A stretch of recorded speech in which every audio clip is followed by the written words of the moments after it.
Hello! This isn't a pickups video, but I've got this. Because it's... what's the date today? 27th of April. And I'm drowning my sorrows because Barnet's been relegated from... Barnet have just been relegated from the Football League. And so that's drowning my sorrows. I'm actually more bothered than I thought I would be, actually. They were last relegated when I was at college.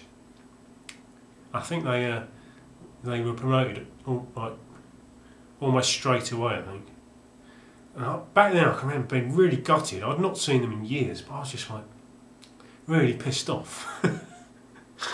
I remember like just my mates must have sensed it, because they just sort of like didn't come near me for a whole day because I was just seething. But so I'm drowning my sorrows, but also really it's just an excuse. I'm not a day drinker. It's just an excuse to get this monstrosity out of my fridge. It's just every time I open it up, it's just sitting there like sitting there with its pale imitation alcoholic beverage. You know, not, that doesn't make sense. I've poured it into a pint glass. This pint glass, by the way, is stolen from the pub. It's the only thing I've ever nicked in my whole life. Actually, there was one occasion I went out to the pub with my mates, and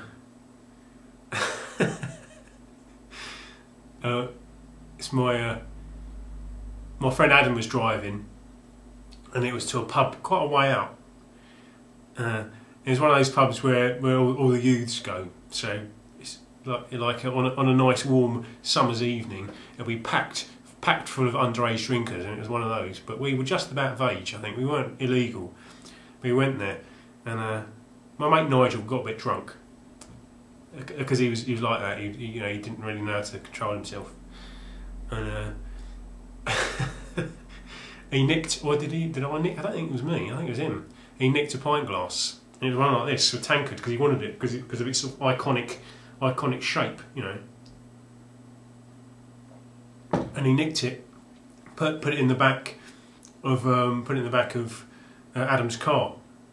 And on the way home, he was starting to feel a bit ill, so he wound down the window and he was leaning out, and he just, because he thought he was going to chunder, and he was just sort of spitting out the window, and we didn't know there was a police car behind us, and they pulled us over because they thought we'd been they thought someone had chucked a bag of coke out the window, but it wasn't. It was just my mate Nigel, just for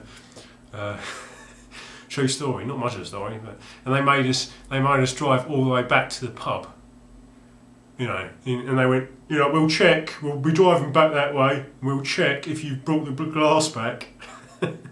Yeah, made us drive all the way back to take the glass back, because they found the glass, because obviously me and Adam all had to pile out. Adam was driving, he got breathalyzed.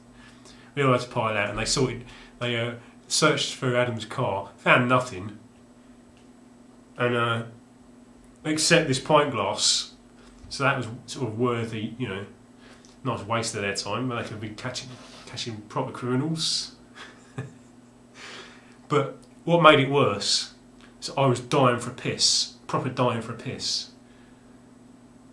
And they made us drive all the way back, or scared us, because we were, you know, we were only like, don't know how old we were actually, but we were scared. The sort of age where you get scared by the police. Should always be scared by the police. And they made us drive all the way back, and I was dying for a slash, and that was the last thing I needed, was to get back in the car and drive all the way back. But anyway, luckily I held it in, you know. Anyway, I thought I'd show you this. Now it's in the glass. I don't think you might be able to know. It's a bit misty on the side because it's been in the fridge.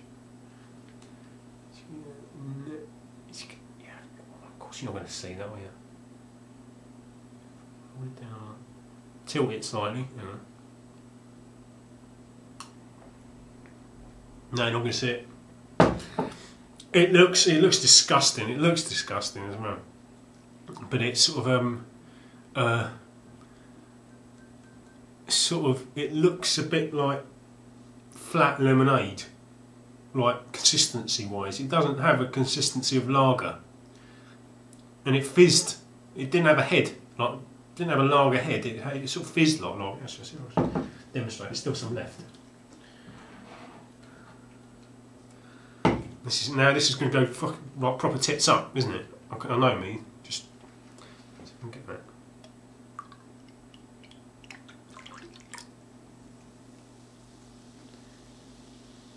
So look, the lager doesn't fizz like that, does it? That's like lemonade. But anyway, I just want to get rid of it. Yeah, I thought I'd drown my sorrows with a bar on it. Moving into the new stadium. It's miles away. It's not even in Barnet anymore, it's in Harrow. Something to do with the local council. I can't even, and they've been there for years, it's disgusting.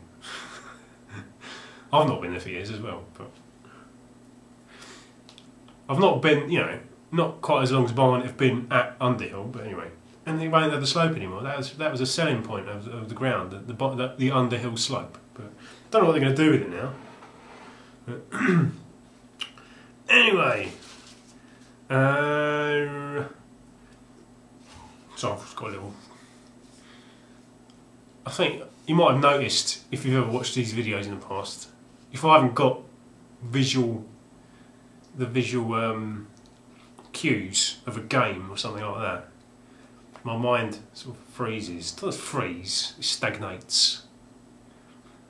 So I have to write little notes. But yeah, it's just started raining. Come on, summer. Anyway, yeah, Barnet, drowning my sorrows. My computer, I was going to drown my sorrows about that, but it's not making the din now. Luckily, because I've not touched anything. But if I was to open up a window and scroll the scroll bar, chances are it would. What? Ah, fuck off. Sorry, it's my cat. Go away. He's going to jump up, I know he is. Okay. Oh, fucking hell. Well, this is a brilliant video, isn't it? Brilliant start. Yeah, my computer, I think in the last video it was, I narrowed it down, it is the fan. It's the fan on the graphics card. And prompted by a few suggestions, I got some compressed air and cleaned it. But I couldn't open it up because of the things held together with rivets, and all online advice said if your computer's held together with rivets you have to drill it, and fuck that, I'm not my computer doesn't need me drilling it, put it that way. But anyway, so all I could do was get some compressed air and have a go at get cleaning the dust off the fan on the graphics card, and that's made fuck all difference. So the likelihood is it's on its way out. So now I'm just waiting. It's any minute now. Something's going to go pop. Probably in the next. I don't know. I've read that they can last for years in this state, but I'd rather not because it makes din and it gets my tits. But it's not now. But if I nudge something, I've noticed if I open up a Firefox window and just something as simple as scrolling the scroll bar can set it off, and it's just really irritating. But yeah, there was other things, proper things that this video is about. First one, it's actually the main reason for this video. First one, I bought this. Now this isn't for me. This isn't for me. Before I show it to you, keep in mind, this isn't for me. Regardless of what you might have heard in the past or what I might have told you in the past, this is not for me. Just Love 3. Got some good songs. What's it got? It's got Daft Punk on it. The Funk. That's Duck Sauce, I quite like that, Barbra Streisand song. But it's got some shites, obviously, you know. It's got like Katy Perry. And it's got Aha, you know, one from my youth. But no, I bought this for my mum's birthday. She's got a Wii. She uses a Wii. Or she has used a Wii, but she's got a Wii. And she got a taste for playing Just Dance 2. Because the copy I've got is actually hers, just that I've got it. Mysteriously. So I bought her, I tell you what, this is the story. I bought her a print. It was an old antique print. It cost me 35 quid. It wasn't too expensive. It was an old antique print. It was supposed to be an Art Deco print. And it had a nice cardboard mount. And I'd seen them in this antique shop. They go past a lot. And I'm not really an antique shop person. But, you know, I'd seen it in the window and I thought my mum would love that because it's Art Deco and she's into that sort of thing. And I walked past it and they've had them since before Christmas. And I thought I could have got one for Christmas, but I didn't. And so it came round to her birthday, and her birthday was mid-April. And I thought, oh, I'll get her one of these prints. So I bought one, got it home, and the woman said you can cut down the mount just to fit the frame, you know, depending on what size frame you got. I opened it up, and it wasn't a print. It wasn't a genuine Art Deco print, or it was in the technical sense. But what she'd done, she'd cut out, or someone had cut out, but she was selling them, a page from a magazine. It was a legitimate, it was 1923, Le Parisien. It was an image from that. And stuck it behind the mount. I'm not paying 35 quid for a picture someone's cut out from a magazine, regardless of how old it is. But anyway, so I took it back and I complained. And she said to me, she's right, she gave my money back. She said, oh, you're the first person, I've sold lots of these, you're the first person who's complained. So, well, if I'm the first person who's complained, all those other people who bought them must be mugs. Seriously. I mean, would you pay 35 quid for a picture that someone's cut out from a magazine? When I looked online, I tried to get like a magazine itself, and I reckon I probably could. And I could probably get one on eBay if I wanted to. And I doubt a magazine itself would cost me more than a £5. And she was charging me 35 quid for one page. And it was badly mounted as well, and it really got my tits. And so when I got my money back, I felt a bit guilty actually. But anyway, I still had to buy my own birthday present, so I had no ideas, because when usually I have an idea, I don't have any other ideas. I couldn't think beyond this one idea. So I asked my mum what she wanted, and she said she wanted Just Dance. And this one's better than number 4, because I checked out the songs, and I thought I'll get this one. And the cheapest place was Zavvi Outlet on eBay. And it was 15 quid. So it's fine, you know, 15 quid. That'll do me. I probably could have farted around, tried waiting for an auction, but couldn't be bothered. And they're still relatively pricey in CEX, but I didn't want to get a second-hand one. This was brand new. And I got it. It came through, and I opened it up. And not an idiot, I actually opened up I took the seal off, even though it wasn't mine, but you know, I wanted to have a go. I wanted to have a go, sue me. Only to discover that something that Zavvi was selling as new sealed, obviously, that is not the case. It's showing definite signs that it's been opened before, and the factory seal, or the seal wasn't a factory seal, it'd been resealed. You won't see this, but you have to take my word for it. There's well, maybe you might, scuffing down there.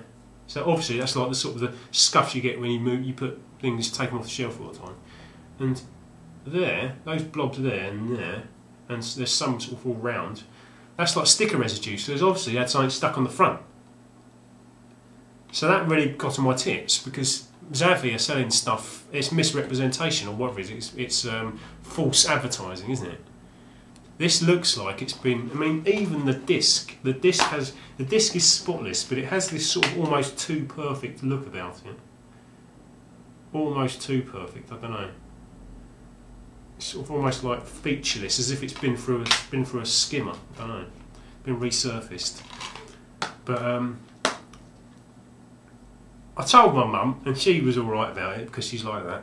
But I wasn't, and I wanted a new one. I wanted a brand new one because that's what I paid for, and I felt like ripped off. So I tried to get back into contact with Xavi, and this is going back about a week now. And all I wanted, as I would normally do if it was a normal eBay seller, I would just think sort of like get in touch with them, see what they would say about offering me a partial discount. So I went through the process, except on this occasion it came up as that I'd opened a case against Xavi, which I didn't realise I'd done that. It's like a really easy, casual process. You know, I thought that was like a last resort, almost like a legal thing. And that's what it'd come down to, and apparently that's what I'd done. Literally, I just ticked a few boxes and written in what my gripe was. But that's what it's come to. And this is going back a week and I've not heard anything yet. So hopefully, I only asked for a £5 refund. You know, I probably should have asked for more.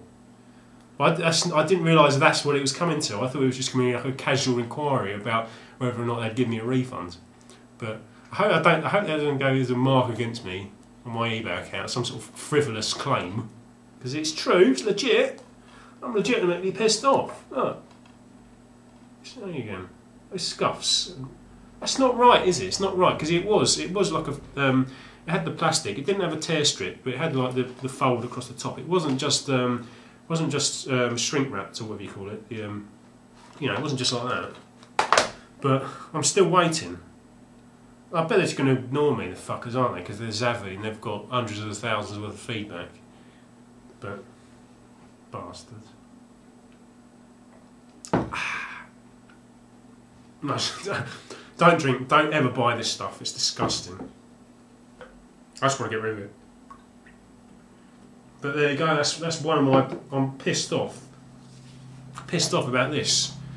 Just I don't want to buy someone a second-hand game for Christmas unless it's a Christmas birthday, unless it's you know, proper really scarce, even rare, sought-after game.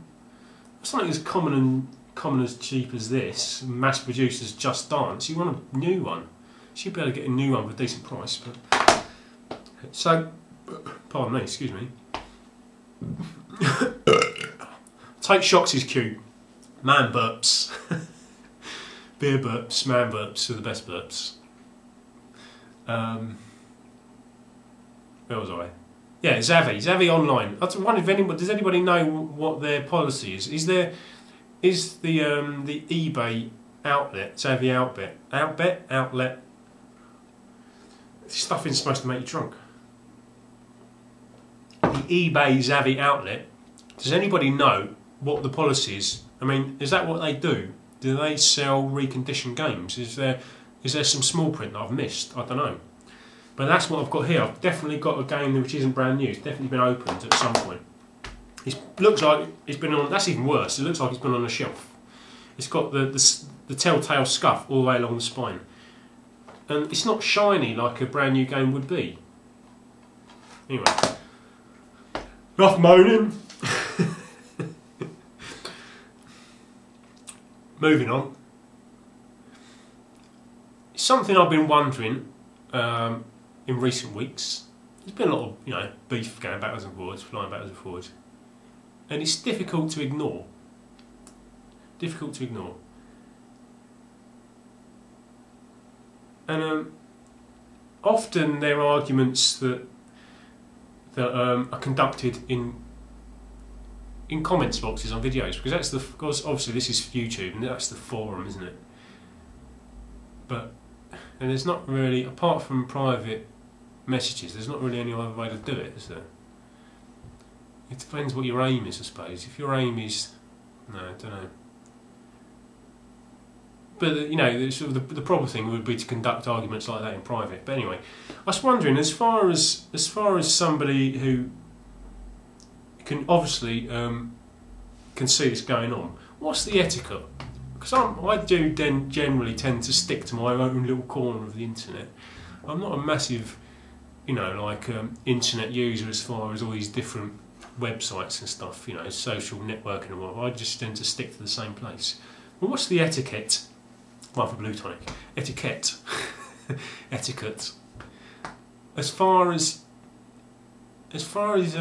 having input into one of these online arguments,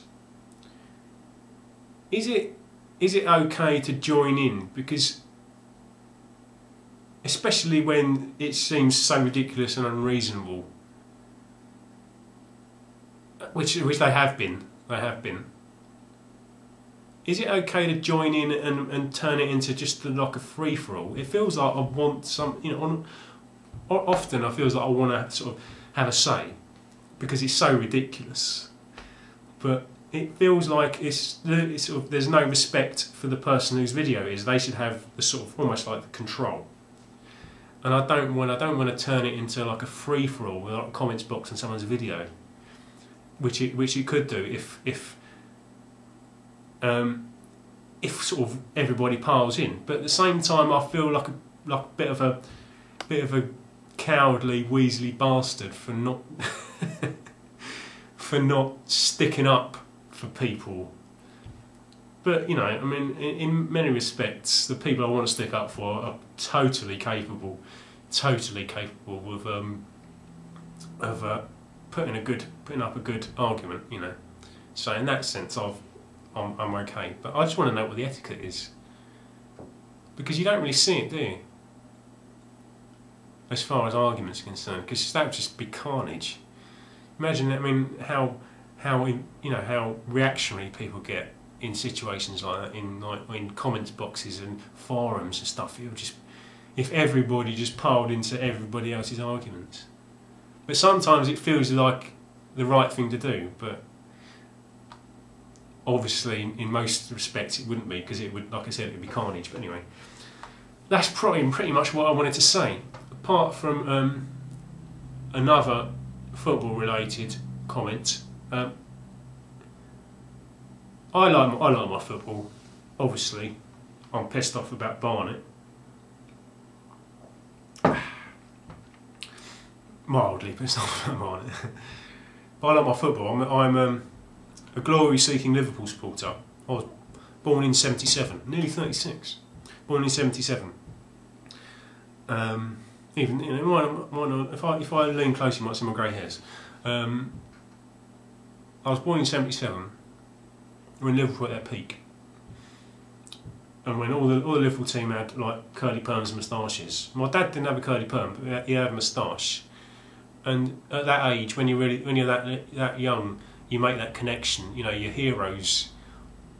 At the time, my dad was my hero, and you make that connection. In Ian Rush, I thought my dad looked a bit Ian Rush because he had a moustache. And then obviously Liverpool were successful, and it was the easy option, wasn't it? And it's just stuck from then. And I started, because I've pretty much lived I was born in Romford way, East London. Moved just a few miles west to where I am now, North London. And so I tried. There's photos of me when I must be about 3, in my back garden, with standing there with my foot on a football in an Arsenal kit. I think I must have mentioned to my parents that I wanted to support Arsenal or something, and I got a kit for my birthday. I think that's primarily because I was into guns. You know, as a kid, you're into guns and war and fighting. You know, you go to school and you play war at school. You know, mock war. I did, still do. No, I don't. Oh, that's what Call of Duty is. It's just a progression, isn't it? I've just realised things just falling into place. It's progression. Online Call of Duty is just like playground war games, and then just I'm talking bollocks. But anyway, I used to like guns and war, and the Gunners, obviously Arsenal being called the Gunners. I tried to start supporting them, and it wouldn't click. And Liverpool became a more natural choice. Felt like a natural choice, and hence over what's been going on last week, I just wanted to I want to say something with Luis Suarez. This is getting really boring for people who couldn't give two fucks about football, but sometimes you just got to say something. And I'm not being totally rational here. I'll give you that, because I really want to defend him. I really want to defend him. I feel quite sorry for him in that sense, because Branislav Ivanovic is an irritating bastard, isn't he? I don't know, something about him irritates me. He's got one of the faces you want to slap. And I think Luis Suarez is just like a frustrated child. He's like a dog. He's like a dog who can't control himself. A dog who sometimes, does like a dog who's easy to wind up. He's not even easy to wind up. I think he's just childish. He's not really angry. He's not Joey Barton angry. That's where it's slightly disappointing, because he's not Joey Barton angry. He's just sort of like a little dog who'll give you a nip every now and again. Realistically, but also metaphorically. But that's frustrating, and I don't like. I don't like the magnitude of the ban. Don't like the 10-game ban, and I think obviously need to be banned longer than 3 games. But I think we're forgetting there was a time when Jermaine Defoe bit Javier Mascherano when he played. Jermaine Defoe was at Spurs and Javier Mascherano was at West Ham. And it's not quite so obvious, but if you watch, there's videos of it on YouTube. If you watch the video, Jermaine Defoe obviously makes a motion towards him, like using his mouth. And unless it's just affection, although he was grimacing at the time, he was frowning. Nobody frowns if they're being affectionate, no. But he sort of motioned towards him to like his upper arm. And sort of like that. I think he was like sniff his armpits or something, I don't know. But he probably was biting him. Just it's less evident. But he got a booking for it. He got a booking for it, and people forget about it. People have forgotten about it, but I doubt people will forget about this. This will come back to haunt him. Obviously he's done it before, but this will come back to haunt him for years. He's on his permanent record. But people forget about Jermaine Defoe having done the same thing. Maybe because it wasn't proved beyond all reasonable doubt. But it just irritates me because the disciplinary panel have said they want to make an example of him. But I think what Robbie Fowler said. I watched Football Focus this morning. Robbie Fowler said Robbie Fowler, famous coke snorting chalk line, snorter. House owning. He's a property baron now, isn't he, Robbie Fowler? But even he said it's happened before. Why wasn't the example made of the first person who did it? Which he obviously didn't say who that was, but he was obviously referring to Jermaine Defoe. So there's double standards, and I think it's because Jermaine Defoe didn't have the reputation. He was an English player, and so he wasn't demonised. He wasn't victimised in the way that Luis Suarez has. And like I said, I'll say it again, I don't think Luis Suarez is an angry bloke. He's just like a frustrated child. He's not a Joey Barton. He doesn't try and pretend that he's Billy Big Bollocks, but because he is. I mean, he is naturally. He's a brilliant footballer. But anyway, I'm going to cut this off before it gets to half an hour. But I just wanted to say that I just think he's been slightly unfairly treated as far as the magnitude of the ban goes. Maybe 5 days. 5 days, 5 games. But is it worse? Is it sort of like a tiny little nip on someone's arm? Is it worse than kung fu kicking a fan in the guts? But Eric Cantona now, it's almost as if Suarez has been treated like some freakish pervert. But Eric Cantona he's gone the other way. He's like a tortured genius. But I think that's unfair in that sense. I don't think Luis Suarez will ever be seen as a tortured genius. More of like a sort of a childish genius, which is unfortunate. But anyway, it's coming at 30 minutes. I'm going to cut it off. This was just something I wanted to say. I've screwed my little bit of notes there. But there will be another video along soon. I might do some XCOM tonight. I'm still not quite where I want to be as far as the final push, but I might do some grinding and then do some more recording in the next few days, which I'm excited by. But anybody wants to say anything about what I've said, go ahead. make a comment. It'd be nice to hear. Thanks for any subs I've had, and thanks for watching. I'll see you a lot later. Bye.